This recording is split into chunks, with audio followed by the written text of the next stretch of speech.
For RCR Wireless, I'm Sean Kinney, and welcome to Mobile Midday News. I'm Stormy O'Donnell, and we'd like to thank our sponsor, telecomcareers.com, the industry's largest resume database and job board. And we'd also like to thank our editor-in-chief, Dan Meyer. Dan, who as always is joining us from his office in Denver, Colorado. We start with some breaking news today. The U.S. government just announced it will start allowing telecommunications companies to set up equipment and other infrastructure in Cuba. And it's a pretty big deal. Now, this is the start of phone and internet services in Cuba. And most importantly, it's a big part of a historic agreement to reopen diplomatic relations with Cuba. Yeah, let's bring Dan in for this. Dan, it's a big announcement.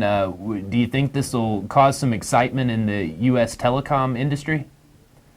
Yeah, I'm guessing it probably will, guys. Again, it's Cuba. I'm sure their infrastructure is probably pretty dated. I'm sure it's a good opportunity there for some of the domestic wireless companies and telecom companies to get involved there. Again, I'm not really sure yet on the size of the market. Obviously, it's a good-sized country there, but I'm sure at least for some of the domestic guys, it is at least a new market opportunity for them going.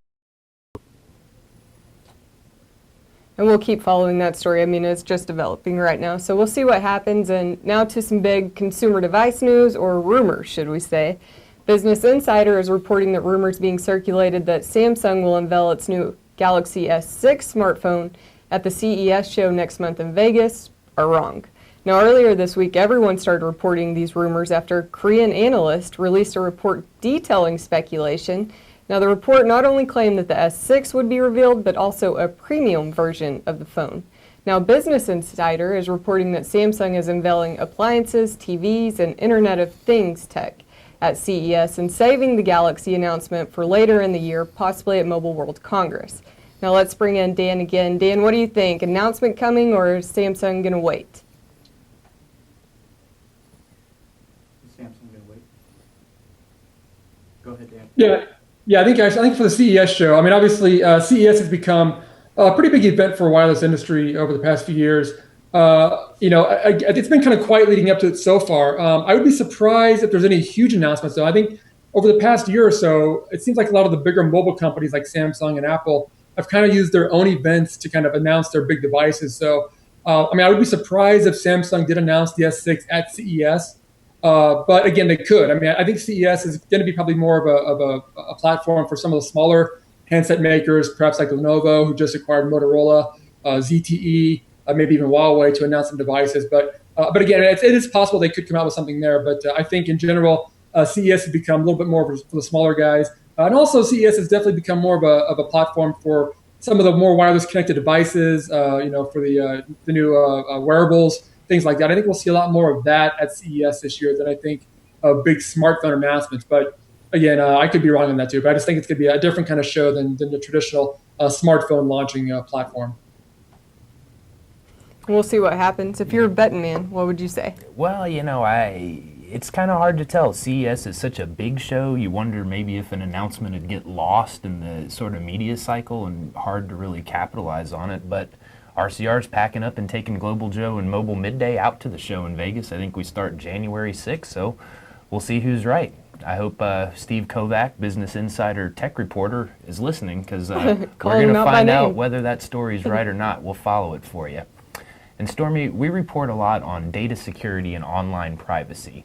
That's really being highlighted by this ongoing cyber attack of Sony. For more on that, let's hear from RCR editor Martha DeGrasse. Here at RCR, sources are telling us that unfortunately, current network architectures make hacks like this increasingly likely. Cisco's security team has said that if people could drive down the street throwing grenades into our homes, we'd never accept that. But we seem to accept the equivalent level of risk in our networks. AT&T's chief security officer puts it another way. He says that when you look at many current network architectures, the question is not how could hackers do this, but how could... Thanks for that report, Martha.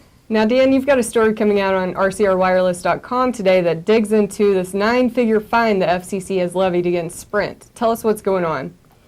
Yeah, so this report came out a day or so ago, but I guess there's some rumors that Sprint was going to be fined by the FCC $105 million for what's known as bill cramming, or basically charging customers for services that they don't want. This has been kind of a hot topic in the wireless space for a few years now. AT&T got dinged also for a $105 million fine earlier this year for a similar issue. So this one here, I guess reports are it's going to come out here any day now that FCC will announce this fine. While it's not official yet, Sprint did come out with an announcement today saying that they're obviously against the fine, saying that this is something that they don't do. So it'll be interesting to see how that kind of comes out eventually. But yeah, it's one of those situations that operators have kind of gotten themselves into over the past few years when it comes to premium SMS services or third-party billing services. So definitely kind of a negative move, a negative thing against Sprint, against the telecom industry, but something that looks like they're trying to work their way around. So we'll see how that plays out going forward. And do you think since AT&T, did that kind of set the precedent, do you think? Yeah, I mean, it seems like, that was a big amount at the time. It was a record fine for a company. And this seems like the Sprint one's going to be a similar amount. So that's going to be, I guess, going to be the FCC's kind of line when they say how much they're going to fine companies. I know T-Mobile was also looking at a potential fine for this. I think they had managed to negotiate a deal with the FCC on it. But yeah, it's a big, it's definitely a big fine for these companies, and definitely gets their attention as well. It gets the attention of kind of the mainstream media too. So it kind of gets a little bit of a black mark against some of these wireless companies. Yeah, and Dan, while we have you on the line, I saw your post about the three big Chinese mobile carriers: China Mobile, China Telecom, and China Unicom. China Mobile controls the majority of the cellular market in that country, but you're reporting that the competition could get ramped up a little bit as trials of these hybrid LTE networks start. Can you kind of break that down for us? Sure. Yeah. Well, the Chinese market has been an interesting market to cover over the years, and obviously, it is not a traditional free market where companies can do it as they please. The government kind of controls how much carriers can operate and where they can operate and stuff too. So to this point, China Mobile has been kind of the favored son of the Chinese government. So they've been allowed to really grow quickly. They were allowed to roll out LTE services before their other rivals have.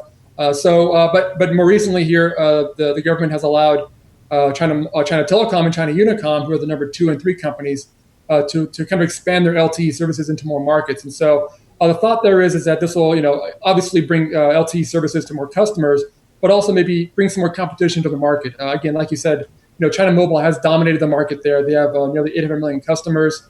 They've been the big player there. But this year should allow at least Unicom and Telecom to be a little more competitive in the market, perhaps drive down prices a little bit too, and get customers a little more uptake for these services. And in the long run, will allow the operators, China Mobile, Telecom, Unicom, to eventually turn down their 3G services and start focusing their spectrum assets onto the 4G services too. I know China Mobile, I think, Sean, you've talked about this a little bit, is that China Mobile was looking to turn down their TDS CDMA network at some point as well too. So yeah, that's kind of what's been happening in the Chinese market. Again, it's not a traditional market that you can kind of follow like a normal market, but what's happening there should bring some more competition to the market there and help customers as well.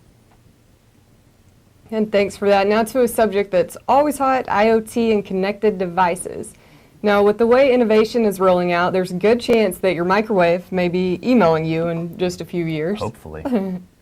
Yeah, I had the chance to listen to Cisco Executive Vice President and Chief Development Officer Pankaj Patel talk a lot about IoT at the recent IEEE Globe Tom show here in Austin.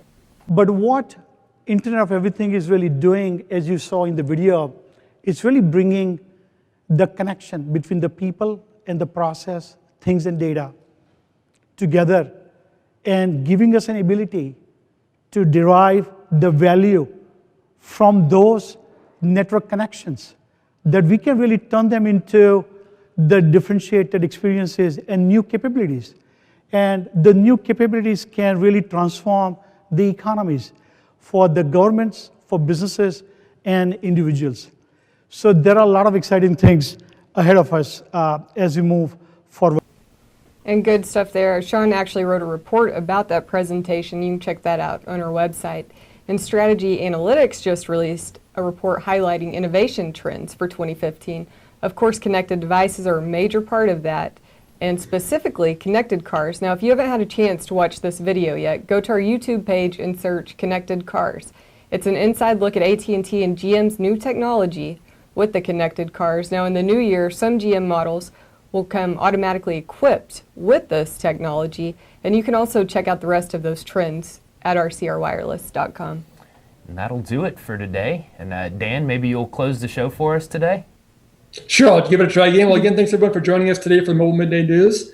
For more on these stories and many others, please check out the rcrwireless.com website, as well as our RCR YouTube channel as well. Also, a big thanks to our sponsor, Telecom Careers, and we'll see everybody back here tomorrow for Global Joe. Thanks for watching.